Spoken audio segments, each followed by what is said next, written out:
When you first get to Tinkercad and you make a 3D design, you'll notice it gives it some weird name.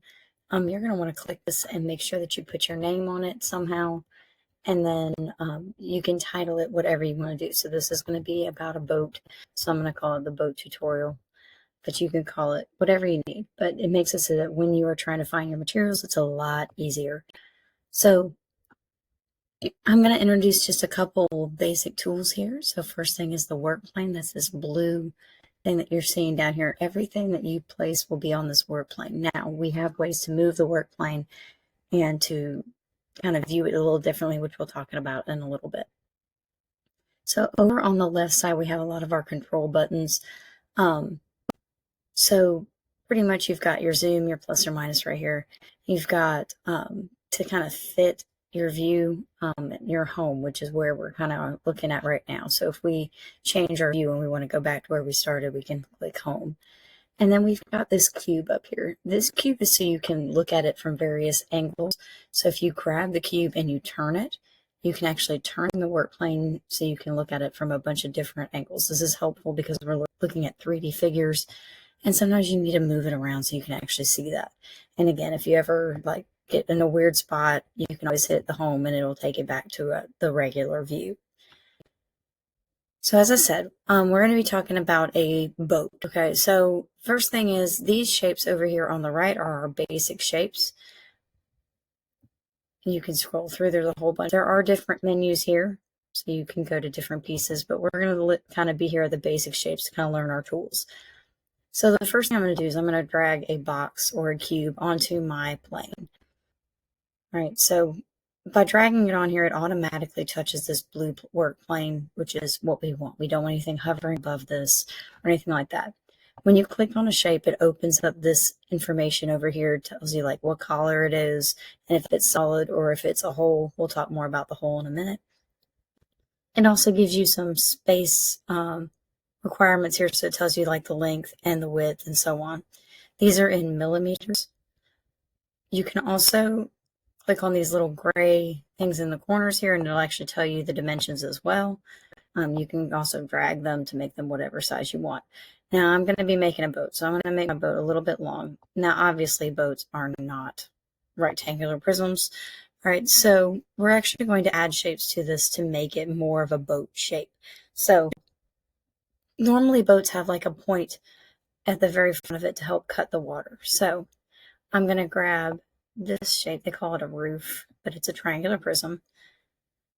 Now I want to actually put that prism on the front of this shape. So I have two options. I could just drag it to the plane like this and rotate it. So if I turn this, you'll see these like curved arrows that kind of come around it. It gives me the option to turn it multiple directions. So if I turn it this way, it's going to be moving it like left or right along the bottom here. Here it's going to move it like side to side. And same thing here. So I want to set this up on the triangular face. So I'm going to take this right here and I'm actually going to turn it. If I want big jumps, I can go to the middle and it'll do big jumps. If I want really specific angles, I can go to the side here. But what I want is I want it to flip 90 degrees. Now, if I'm having trouble getting it to go where I want, I can also click this number and change it to get it whichever way I want. So that's one way I could do it, and I can turn it the other way as well in order to get it exactly where I want. Now, there is another way to do this, all right? And I kind of like this way better because then I ensure that my things are touching. So I've turned my camera so I can see the end of my rectangular prism, and I click this thing right here. This is called the work plane tool, and it basically tells the computer where you want to build. So I'm going to click this, and I'm going to click on the end of this rectangular prism, saying I want to build right here. Now when I pull shapes over to the work plane, it's going to actually put it on that plane, which will make it a lot easier for me to move it around and make sure that it's touching. So I'm just going to kind of line it up with the edges of my rectangular prism just to see if it is kind of touching and everything. Now, it may be kind of hard to tell if it's touching. I suggest you move your camera around a little bit and make sure it's lined up, and to zoom in, because right now, like, this corner looks close, but I can't really tell if it's exactly where I want it. but it looks pretty darn close. So I hit my home button just so I could kind of zoom back out and make sure everything looks okay from multiple angles. Now, since I've got this where I want, I don't want to be building on this edge anymore. So I'm going to take my work plane tool and I'm going to put it back down to the bottom. You see how the blue again? If it's orange, that means I'm building on the figure that's on the plane. If it's blue, it's back to the basic work plane, the very bottom. This is also like where this stuff would actually be printing on like an actual 3D printer. Now, although this is all well and good, these are still two separate shapes right now. I need them to be connected. So I'm going to do is I'm going to click, like left click, and drag around both shapes. And you'll see it says I've got two shapes that are selected. And I'm going to hit this button right here. This is grouping them together. See how it's like a square with a circle and they're kind of like combined together?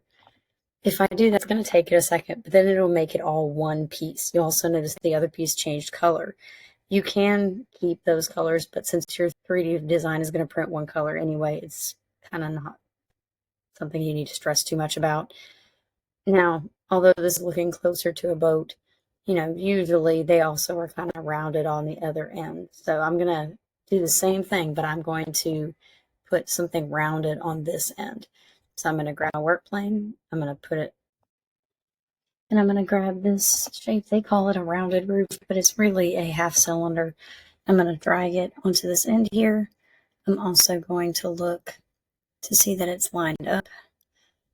I'm just going to grab the corners here and try to line it up as best I can. Change my view a little bit so I can make sure that's touching in all the ways I want it to be and not overlapping too much. I need to zoom in some to make sure it's not too tall because it looks like it is. And once I feel like I've got it where I want it, so the side's hanging off just a little bit. All right. So then once I feel like I got it where I want it, I'm going to go zoom out to my home. I'm going to select all of it and I'm going to group it together. Now, if at any point I group it together and then I look at it and I think something looks funny, like if it's not quite the way I wanted or something looks wrong, there is a way to ungroup it. So if I click it and I click this right next to it, I ungroup it. If I hit it multiple times, it'll ungroup each individual shape I grouped. So it's a good idea to group things every so often as you go.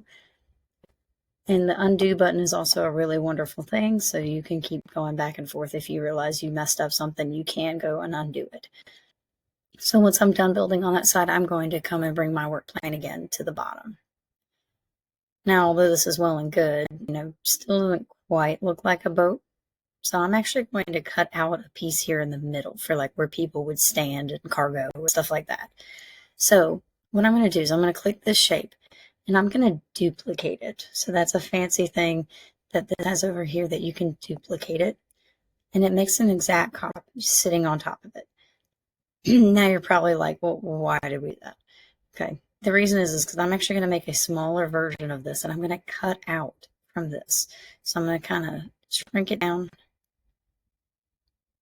I'm also going to make it a little less tall. Well, actually, I don't really need to do that one, but I'll explain later why I didn't really need to do that. So what I can do is when I kind of bring it over, I can kind of see how much smaller it is, and I can kind of adjust it to cut out the amount that I want. Okay, so I kind of like that. Now, the thing is, I want to cut this out. So I'm going to change the shape to a hole. You see how it kind of like grayed out the middle here a little bit, which it's a little weird because it's actually inside of it. So I'm going to make it a little taller so you can still see it. It kind of looks like this like transparent thing. Now, right now, if I were to cut it, it's going to cut it all the way through. Now, that's not good for a boat. So I actually need to move this up a little bit so that the bottom of it can actually still be solid. So you'll see this little cone looking shape right here.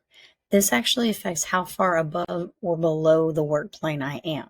So if I grab this, I can actually bring it up above the work plane. So this number right here is telling me how far above the bottom of the plane I am.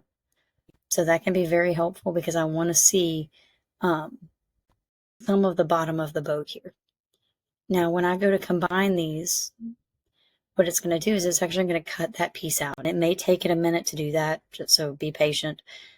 So you'll actually notice it cut that exact shape out of this. And I would like to look to make sure I didn't do anything wrong or mess it up in any way that I might have messed up, like accidentally cutting all the way through the bottom of my boat. But I think it looks good, so I'm good with that. So now I'm making like a sailboat. So I've got to put a mast. So I'm going to build inside of my boat. So I'm going to do it in the inside right here. I'm going to grab me a cylinder and stick it here in the middle. I'm going to make it kind of skinny and a little bit taller. And then I'm going to kind of want to push it kind of in the middle. But if I am having trouble finding the middle, there's actually some tools here that can help me a little bit. So if I select all of these things, you'll see that this option just came highlighted. If I click it, it's called the Align tool. It kind of makes so I can line things up the way I want.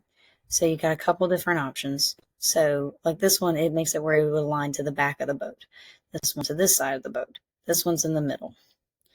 Again, that's the back, the front, or the middle. And then this one would be kind of like where it's moving the pieces to be like up at the top and things like that, which I don't really want to move it up and down so much, so I'm going to leave that one alone. But what it did is help me get my post in the middle of my shape. I should have done that with my cutout too, to be honest with you. Now, the thing is, I realized that my mast is kind of like an oval, so I'm going to kind of adjust it some. If I'm having trouble getting the length and the width the same, what I can do is actually can click it and actually just type in a number if I want to make sure that they're the same. Now, since I changed that, I'm going to actually do my align tool again just to help make sure that it's all in the middle the way I wanted. So make sure if you're doing the align tool that you only select the things that you want to actually align with each other. Otherwise, it'll move all your stuff. All right, so I still obviously need to make this a little taller. All right, so now I need some sort of sail. And now you can make a whole bunch of different kinds of sails. Now, I do want to mention there's this tool called the scribble tool. I would avoid using this tool too much because it doesn't make very smooth lines. And so your thing's going to turn out not looking exactly the way you want it to. So you can kind of choose anything that you want for your sail. I'm going to choose, they do have a whole lot more shapes, by the way, so you can do all sorts of weird shapes. I think I'm going to pick this wedge, though. And if you see how it's like orange, that means it's building on there. So I'm going to make it taller. I'm going to make it skinny, but I don't make it too skinny to where it can't print.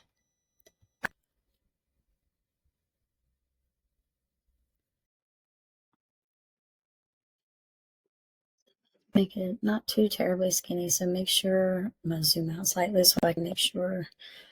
I don't want this measure to be below 1 because then it'll be way too small for my printer to print it very well. So I think that's good. Now, every self-respecting boat has to have a name. So I'm going to drag the text thing. I'm going to put it on the side of the boat here. Then you have to actually select the text. I'm going to name this the SS Bright. Now, obviously, that's way too big, so I'm going to shrink it down so it'll fit on my side of my boat. Now, although you can print it like this, where it's like raised out of the side, it actually prints better if you actually go into the side of the boat. So I'm actually going to make this a hole, and I'm actually going to push it down into the side of my boat so that it'll actually be like written in it. And again, to really see what's going to happen, I'm going to select all of the things and I'm going to group them together, and it'll actually cut out that side of the boat. The more pieces you have, the longer that might take for it to try to actually cut it out. So you may be able to tell here that it's actually like cut into the side of the boat. Now I did notice my G is hanging off, so I probably should ungroup that and fix that, move it up a little bit, shrink it down a little bit.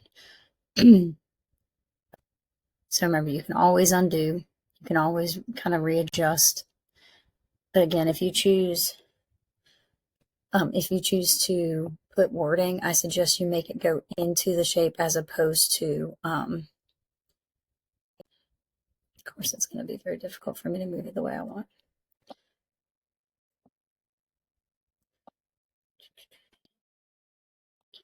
So guys, sometimes you'll move things and then you realize it's not where you wanted it, and you just have to keep tweaking it until you get it to where you want it. The undo button is your best friend. Like you notice I actually put it going through the edge of my boat. Probably don't want that. And then it's a good idea to group often in case something happened and it didn't do exactly what you wanted. You could go back and adjust.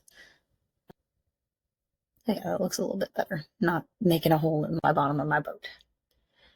So I want you to play around with Tinkercad. I want you to get to know the tools and how to move around the plane. I'll be honest, moving around it is probably one of the biggest things that you could learn.